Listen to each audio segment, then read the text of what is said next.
Sie gelten als die größten Gestalten der spirituellen Geschichte. Propheten, gesandt von Gott, ausgestattet mit Wundern, mit Botschaften, die Himmel und Erde verbinden. Und doch wissen wir fast nichts über sie. Wo lebten sie wirklich? Warum fehlen ihre Gräber? Warum sind ihre Spuren aus der Geschichte beinahe verschwunden? Und wer waren die Engel, die sie begleiteten? Lichtwesen, Wächter oder mehr? In diesem Video öffnen wir eine Tür, die viele lieber verschlossen halten würden. Wir werfen einen Blick hinter die Kulissen der bekannten Erzählung, hinein in die verborgene Geschichte der Propheten und der Engel. Was, wenn die Propheten nicht nur religiöse Figuren waren, sondern Überlieferung einer vergessenen Welt? Was, wenn ihre Wunder nicht nur göttlich, sondern auch technologisch waren? Und was, wenn die Engel nicht nur Boten, sondern Bewahrer eines Wissens sind, älter ist als jede Religion? In den nächsten Minuten gehen wir tiefer, als mancher es wagen würde. Wir folgen alte Spuren, apokryphen Schriften, mystischen Überlieferungen und wissenschaftlichen Grenztheorien. Das Ziel? Nicht einfach Antworten, sondern eine neue Perspektive. Denn vielleicht ist das, was wir Propheten nennen, nur ein Fragment eines viel größeren Puzzles. Der Ursprung der Propheten beginnt nicht mit Abraham, auch nicht mit Noah. Er beginnt mit Adam, dem ersten Menschen, dem ersten, der laut islamischer Überlieferung von Gott erschaffen wurde und zum ersten Mal mit dem Jenseits kommunizierte. Doch bei genauerem Hinsehen ist diese Erzählung viel komplexer, denn in den frühesten Texten der Welt, etwa in den sumerischen Tafeln, taucht eine ganz ähnliche Figur auf, Adamo. Auch er, ein aus Erde geschaffener Mensch, durch göttliche Macht belebt. Und auch er lebt in einem Garten inmitten von Wesen, die man als Götter oder Wächter beschrieb. War Adam also ein einzelnes Ereignis oder Teil eines uralten globalen Mythos, der von einer Schöpfung durch höhere Wesen erzählt? Wesen, die viele Kulturen verehren, aber unterschiedlich benennen. Spannend wird es, wenn wir eine Figur hinzufügen, die in den meisten Religionen verschwiegen wird: Lilith. In alten jüdischen Quellen, wie dem Alphabet Ben Sira, gilt sie als Adams erste Frau, nicht Eva. Eine Frau, die sich weigerte, sich zu unterwerfen, die rebellierte und verstoßen wurde. Warum wurde Lilith gestrichen? War sie zu frei, zu unabhängig oder hatte sie eine andere Herkunft als Eva? Einige Theorien sagen, Lilith war keine aus der Rippe geschaffene Frau. Sie war wie Adam aus Erde, gleichwertig, vielleicht sogar mächtiger. Und dann taucht ein Begriff im Koran auf, der für viele überlesen wird: Halife, Stellvertreter. Gott sagt zu den Engeln: Ich werde auf Erden einen Stellvertreter einsetzen. Sure 2, Vers 30. Aber einen Stellvertreter für wen? Was war vor Adam auf der Erde? Und wer musste ersetzt werden? In alten islamischen Überlieferungen finden wir Hinweise auf eine urzeitliche Rasse vor den Menschen, die Djinn, oder sogar Wesen wie die Hin und Bin. Sie lebten auf der Erde, herrschten, zerstörten und wurden verdrängt. Adam kam nicht als erster Bewohner der Erde, sondern als Nachfolger, vielleicht als letzte Chance. Diese Erzählung, die auch in apokryphen christlichen und jüdischen Schriften auftauchen, deuten auf einen gewaltigen Umbruch in der Geschichte der Erde hin. Ein Wechsel vom alten Menschentyp, von früheren Zivilisationen hin zu einer neuen Ordnung. Eingeleitet von Wesen, die wir heute Propheten nennen. Vielleicht war die Erschaffung des Menschen kein einzelnes göttliches Ereignis, sondern Teil eines viel größeren kosmischen Plans. Und die Propheten, sie waren nicht nur Botschafter, sie waren Brücken zwischen dem Irdischen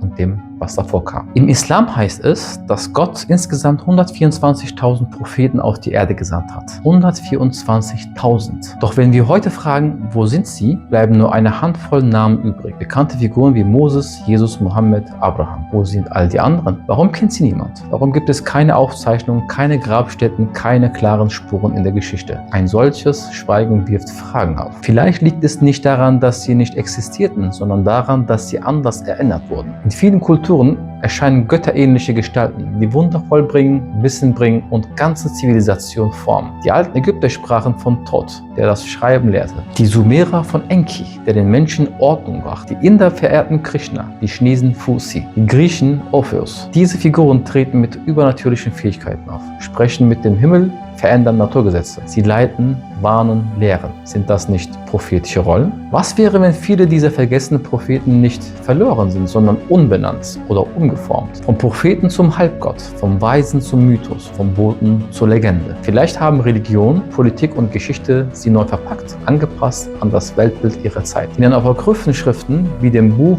Henoch oder den gnostischen Evangelien finden sich Namen und Geschichten, die in den kanonischen Religionen nicht vorkommen. Henoch zum Beispiel, laut jüdischer Überlieferung, einer der wenigen Menschen, der nicht starb, sondern in den Himmel aufgenommen wurde. Auch im Islam gibt Idris, den viele mit Henoch gleichsetzen, als Prophet mit besonderem Zugang zum göttlichen Wissen. Doch seine Geschichte wurde beiseite geschoben. Was also, wenn ein Großteil der Prophetengeschichte ausgelöscht, umgedeutet oder versteckt wurde? Nicht aus Bosheit, sondern weil sie nicht in die gewünschte Erzählung passte. Vielleicht waren viele dieser 124.000 Propheten keine Einzelpersonen, sondern Lehrer ganzer Epochen. Hüter von Wissen, das heute nur noch in Fragmenten überlebt. Vielleicht lebten sie nicht nur in Arabien, Israel oder Ägypten, sondern auch im alten Sibirien, in Amazonien, in Afrika, südlicher Sahara. Vielleicht hatten sie Namen, die wir heute nicht mit Religion, sondern mit Mythos oder sogar Magie verbinden. Die Geschichte der Propheten ist vielleicht keine lineare Liste, sondern ein globales Netz aus Botschaft, vergessenem Wissen und fragmentierten Erinnerungen. Und vielleicht ist es an der Zeit,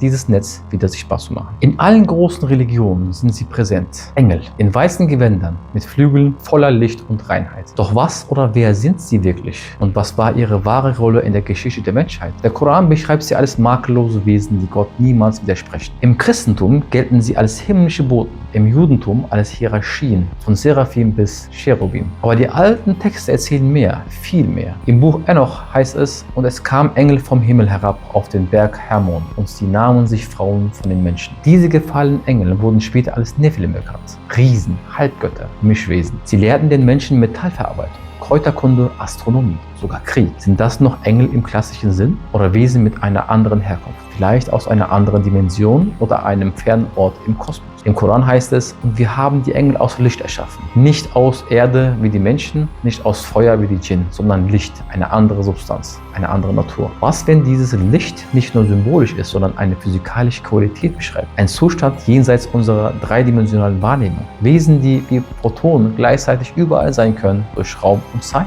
Vielleicht waren die Engel nie geflügelte Menschen. Vielleicht waren sie Bewusstseinsformen oder interdimensionale Boten mit einer eigenen Mission. Denn auch das sollten wir nicht vergessen. Nicht alle Engel haben dieselbe Aufgabe. Im Koran werden Gabriel, Mikael, Israfil und der Todesengel genannt. Und jeder von ihnen hat eine spezifische Rolle. Offenbarung, Naturgewalten, Auferstehung und Tod. Diese klare Funktionsaufteilung wirkt fast technisch, wie ein Protokoll, wie eine operative Ordnung innerhalb eines größeren Systems. Einige Theologen nennen es das himmlische Management. Andere sprechen von einer kosmischen Intelligenzstruktur. Und noch etwas. Im Koran lesen wir, dass die Engel nicht begeistert waren, als Gott den Menschen erschuf. Sie sagten: Willst du auf der Erde jemanden erschaffen, der Unheil stiftet und Blut vergießt? Sure 2, Vers 30. Diese Worte klingen nicht wie Gehorsam. Sie klingen wie Widerspruch, wie eigener Wille, wie ein Ring um Entscheidungsgewalt. Vielleicht waren Engel keine passiven Helfer, sondern eigenständige Akteure in einem gewaltigen kosmischen Drama. Vielleicht waren sie keine Botschafter zwischen Himmel und Erde, sondern die Brücke zwischen zwei Welten,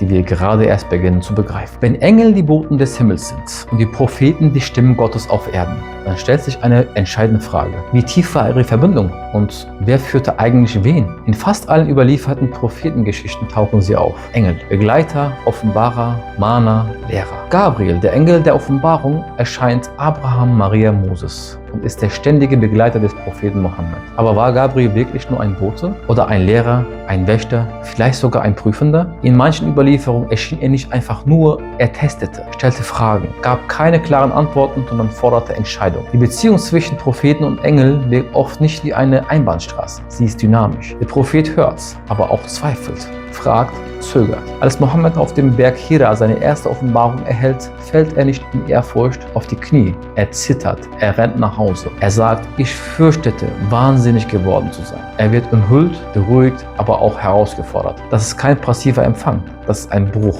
ein Aufbrechen der Realität. Auch bei Mose, der brennende Dornbusch, eine Stimme, die ruft, ein Zeichen, das Angst macht und eine Mission, die nicht freiwillig aufgenommen wird. Der Engel erscheint, aber Mose diskutiert. Die Verbindung zwischen Propheten und Engel ist nicht nur spirituell, sie ist menschlich, konflikthaft und deshalb echt. Vielleicht zeigt uns das, Propheten waren keine ferngesteuerten Lautsprecher, sie waren Menschen, hochsensibel, aufgebrochen, im Kontakt mit etwas, das größer war als sie. Aber dass sie dennoch herausfordern dürften. Und Engel? Vielleicht waren sie nicht nur Sender, sondern auch Empfänger. Beobachter, Wächter, verantwortlich für das Gleichgewicht zwischen Himmel und Erde. Die Geschichte der Propheten ist ohne die Engel nicht denkbar, aber die Geschichte der Engel ist ohne die Propheten ebenfalls unvollständig. Zwischen beiden spannt sich eine unsichtbare Brücke, eine Linie aus Licht, die den Himmel mit der Erde verbindet. Und vielleicht auch unsere Geschichte mit einer viel größeren Wahrheit. Die Geschichte der Propheten ist voller Wunder, unmögliche Dinge, die geschehen sind, so heißt es. Moses, der das Wasser teilt. Jesus, der Tote erweckt. Mohammed, der in einer Nacht zum Himmel aufsteigt. Noah, der eine ganze Menschheit vor der Flut rettet. Aber stellen wir eine einfache Frage. Wenn wir diese Wunder heute sehen würden, würden wir sie dann für göttlich halten oder für Technologie, die wir noch nicht verstehen? Was, wenn Moses nicht mit Zauberei das Wasser spaltete, sondern ein Naturgesetz Naturkraft kannte, die wir erst heute erforschen. Magnetismus, Frequenz. Was, wenn Jesus Heilung auf Wissen basierte, das heute als Quantenbiologie diskutiert wird? Und was, wenn die sogenannte Himmelsreise des Propheten Mohammed, Isra und Miraj, nicht Traum war, sondern eine Art Zeit- oder Dimensionsreise? Eine energetische Verschiebung, wie sie heute in Theorien über Wurmlöcher oder nicht lokales Bewusstsein vorkommt. In alten Texten finden sich erstaunliche Details. Die Bundeslade, laut Bibel eine Art Kraftgerät, das sogar Menschen tötete, die es falsch berührten. Die Stimme aus der Wolke. Heute würden wir von einem Lautsprecher oder Projektion sprechen. Feuersäulen, Leuchterscheinungen, schwebende Gestalten. Vielleicht Zeichen eines Wissens, das zu einer Zeit existierte, als es noch keine Worte dafür gab. Vielleicht waren Wunder keine Verstöße gegen Naturgesetze, sondern Aufwendungen von Naturgesetzen, die wir noch nicht verstehen. Vielleicht waren die Propheten nicht nur Boten, sondern Bewahrer eines verlorenen Wissens. Und genau hier kreuzen sich die Wege von Mythos, Religion und alternativer Geschichtsforschung. Viele Theorien, von Graham Hancock bis Hamza Yardımcıoğlu, sprechen von einer verlorenen Hochkultur vor unserer heutigen Zivilisation. Atlantis, Lemuria oder in islamischen Texten das erste Menschengeschlecht vor Adam. Träger eines Wissens, das göttlich genannt wurde, weil es über das Menschenmögliche hinausging. Vielleicht waren es keine Wunder, sondern Technologie. Vielleicht waren es keine Märchen, sondern missverstandene Erinnerungen. Und wenn das stimmt, dann erzählen die Wunder der Propheten nicht nur von Gott, sondern von Zyklen in der Menschheitsgeschichte. Von Aufstieg, Vergessen und Wiederentdeckung. Die Geschichte wird nicht nur geschrieben, sie wird auch gelöscht. Das gilt besonders für die Geschichte der Propheten und Engel. Denn was wir heute als religiöse Wahrheit kennen, ist nicht die vollständige Erzählung. Viele Texte wurden entfernt, viele Namen vergessen, viele Zusammenhänge ganz bewusst verschleiert. Diese Schriften gelten einst als heilig, heute nennt man sie Apokryph, versteckt, ausgeschlossen. Warum? Nehmen wir das Buch Henoch. Es erzählt detailliert von den gefallenen Engeln, den Nephilim, dem Austausch zwischen Himmel und Erde und der Zerstörung einer alten Ordnung durch eine göttliche Flut. Klingt bekannt? Ja. Aber genau diese Texte wurden nicht in die Bibel aufgenommen, weil sie zu viel erzählen, weil sie Fragen aufwerfen, die der religiöse Machtapparat nicht beantworten wollte. Vielleicht. Im Judentum wurde Henoch ausgeklammert, im Christentum alles zu fantastisch abgetan. Und im Islam, auch dort tauchen die Figuren zwar auf, Idris, Harut und Marut, aber nur in fragmentierten Formen, Bruchstücke eines größeren Bildes. Was wäre, wenn all diese verstreuten Hinweise Teil einer ursprünglichen Botschaft sind? Einer Geschichte, die zu gefährlich war, um sie offen zu überliefern. Denn eines ist klar, wer bestimmt, welche Texte heilig sind, bestimmt auch, was die Menschen glauben und was sie nicht wissen dürfen. Vielleicht geht es in der Prophetengeschichte nicht nur um Spiritualität, sondern um Kontrolle und um Erinnerung. Vielleicht wurden viele der 124 Propheten nicht vergessen, sondern verschwiegen, ihre Lehren verboten, ihre Wunder umgedeutet, ihre Engel zu Dämonen erklärt. Wenn wir verstehen wollen, wer die Propheten wirklich waren, müssen wir auch fragen, wer von ihrer Geschichte profitiert und wer etwas zu verlieren hat, wenn sie wieder erzählt wird. In vielen alten Texten gibt es eine wiederkehrende Erzählung. Wesen aus dem Himmel, die zur Erde kommen, die sich mit Menschen verbinden und Kinder zeugen. Wesen, die größer, klüger, stärker sind. Mischwesen, Meles, Halbgötter. Die bekannteste dieser Überlieferung finden wir in der Genesis, Kapitel 6. Es waren zu der Zeit Riesen auf Erden, denn als die Gottessöhne zu den Menschentöchtern eingingen und sie ihnen Kinder gebaren, wurden daraus die Helden der Vorzeit, die berühmten Männer. Diese Riesen, die Nephilim, gelten in jüdischen und christlichen Apokryphen als Produkt eines göttlich-menschlichen Eingriffs. Sie brachten Wissen über Pflanzen, Heilkunst, Sterne, aber auch Krieg, Metallverarbeitung, Verführung. Und sie hinterließen Nachkommen, Wesen, die zu mächtig wurden. Der Himmel reagierte mit Zorn und einer großen Flut. Im Islam gibt es die rätselhafte Geschichte von Harut und Marut, zwei Engel, die auf die Erde geschickt wurden, um den Menschen zu widerstehen. Doch auch sie fallen. Sie geben den Menschen verbotene Zauberformeln und werden zur Strafe unterirdisch gebannt. Ein Echo der gefallenen Wächter. In vielen Kulturen wird diese Linie weitergeführt. Die Söhne der Götter, die Könige mit göttlichem Blut, die auserwählten Linie. Pharaonen, die sich als Kinder des Himmels sahen. Jesus in den Evangelien als Sohn Gottes bezeichnet. Der Mehdi, ein kommender Führer mit reinem Blut. Im Koran wird Jesus ohne Vater erschaffen, durch ein Wort. Eine genetische Manipulation? Was, wenn diese Erzählungen keine bloße Mythologie sind, sondern verschlüsselte Hinweise auf eine alte, vielleicht außerirdische Einmischung? Ein Eingriff in die Evolution? Eine gezielte Verbindung zwischen einer höheren Spezies und dem Menschen? Klingt fantastisch, aber die Mythen sind da, die Parallelen zwischen Kulturen ebenso. Und der wissenschaftliche Fortschritt beginnt, genau solche Szenarien zumindest denkbar zu machen. Vielleicht waren die Meleswesen keine Einzelfälle. Vielleicht war die Geschichte der Menschheit von Anfang an begleitet von Eingriffen, die wir heute nur noch als Märchen verstehen,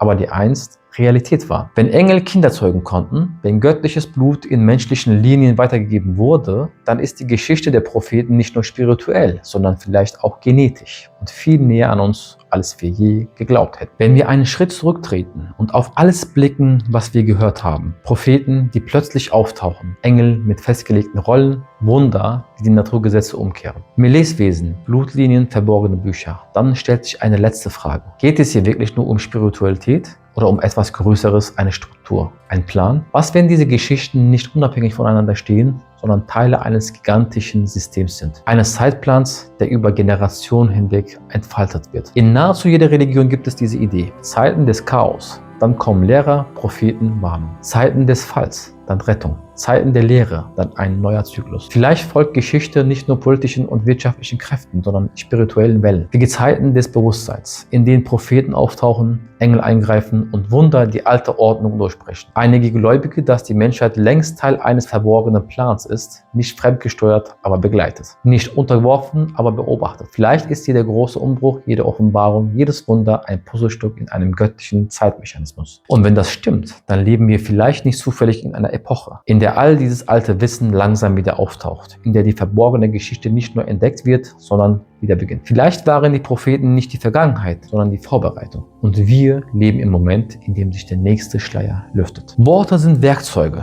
aber was, wenn Worte allein nicht ausreichen, um eine göttliche Botschaft zu übermitteln? Was, wenn zwischen den Zeilen unter den Buchstaben noch etwas anderes verborgen ist? Von Anfang an sprachen die Propheten in Bildern. Jesus redete in Gleichnissen. Mohammed übermittelte Verse, die rhythmisch, mathematisch strukturiert waren. Moses sprach mit Feuer, Wind, Naturgewalt. Nicht, weil sie theatralisch waren, sondern weil sie eine Sprache nutzten, die älter war als jedes Alphabet. Die Sprache des Symbols. Symbole wirken unmittelbar. Sie brauchen keine Übersetzung. Sie überqueren Zeiten, Kulturen, sogar Religionen. In vielen alten Texten, egal ob Tora, Koran, Bibel oder sogar in den vedischen Schriften, tauchen bestimmte Zahlen, Formeln und Begriffe immer wieder auf. Nicht zufällig, sondern systematisch. Sie bilden Muster, versteckte Strukturen. Eine zweite Ebene. Nehmen wir den Koran. Die Eröffnung Bismillah besteht aus 19 Buchstaben. Die Zahl 19 zieht sich wie ein roter Faden durch die ganze Offenbarung. 19 Engel bewachen die Hölle. Sure 74, Vers 30. Der gesamte Aufbau des Textes, Surenzahl, Wortzahl, Wiederholung, ist mit dieser Zahl mathematisch verwoben. Ein Zufall oder eine Art digitaler Fingerabdruck Gottes? Der persische Theologe Rashad Khalifa entdeckte in den 1970er Jahren die sogenannte 19-Struktur des Koran. Er verwendete damals Computer und stellte fest, dass der Text mit einer Präzision aufgebaut ist, die jede menschliche Manipulation ausschließt. Ein Beweis für göttliche Authentizität oder der Hinweis auf ein tieferes Informationssystem hinter der Offenbarung. Auch im Judentum ist diese Idee nicht fremd. Die Kabbala, eine mystische Tradition, lehrt, dass jeder Buchstabe der hebräischen Schrift einen Zahlenwert hat. Worte werden so zur Gleichung. Gottes Namen zum Beispiel, YHWH, tragen geometrische, numerologische Geheimnisse in sich. Im Islam findet sich ein ähnliches System. Abjad, die arabische Zahlenmystik. Auch dort wird jeder Buchstabe einem Zahlenwert zugeordnet. Und plötzlich werden ganze Verse zu Codes. Was bedeutet das für unser Verständnis für Propheten? Vielleicht waren sie nicht nur Vermittler von Worten, sondern Hüter eines multidimensionalen Codes. Sie überbrachten nicht nur spirituelle Ratschläge, sondern mathematische, symbolische und energetische kodierte Botschaften, die nur von jenen erkannt werden, die tiefer schauen. Und auch die Symbolik in ihren Visionen ist auch völlig einheitlich. Feuer steht für Reinigung, Wasser für Wissen, Licht für Wahrheit.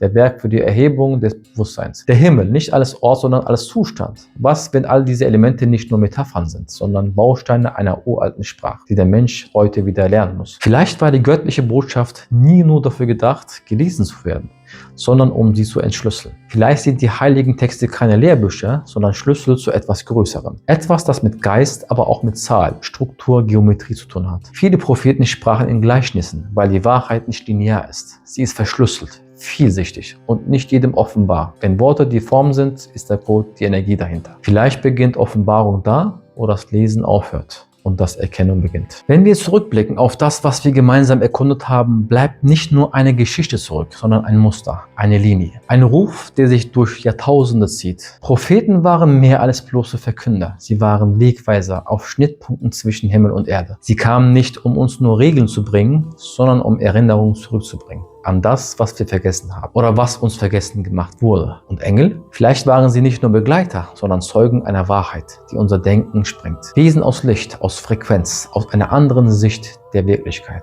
die zu bestimmten Zeiten an bestimmten Orten eine Botschaft trugen. Nicht nur für Auserwählte, sondern für alle, die bereit waren zu hören. Wir haben über Wunder gesprochen, nicht alles Magie, sondern alles Mechanismus, deren Schlüssel wir vielleicht noch nicht verstehen. Über verborgene Schriften, über verlorene Zivilisationen, über Meleswesen und Blutlinien, über Zahlen, Symbole, Codes und über ein unsichtbares Netz, das alles miteinander verbindet. Vielleicht ist das die eigentliche Offenbarung. All diese Spuren von Adam bis heute nicht chaotisch verstreut sind, sondern bewusst gesetzt. Wie Koordination, wie Wegmarken in einem größeren Plan. Ein Plan, der nicht in seinem Buch zu finden ist, nicht in einem Tempel, nicht auf einem einzigen Kontinent, sondern in uns. Denn was ist, wenn all diese Geschichten von Propheten, Engeln, Wundern und verborgenen Mächten nicht nur über die Vergangenheit sprechen, sondern über die Zukunft, über das, was kommt oder vielleicht längst begonnen hat. Vielleicht ist das, was wir heute als Mythos abtun, in Wahrheit eine Erinnerung, die noch nicht vollständig aktiviert wurde. Vielleicht war Offenbarung nie abgeschlossen, sondern ein Strom, der noch immer fließt. Und vielleicht geht es jetzt nicht mehr um die Frage, was die Propheten uns brachten, sondern was wir damit machen. Denn vielleicht bist du der Nächste, der den Schleier durchbricht.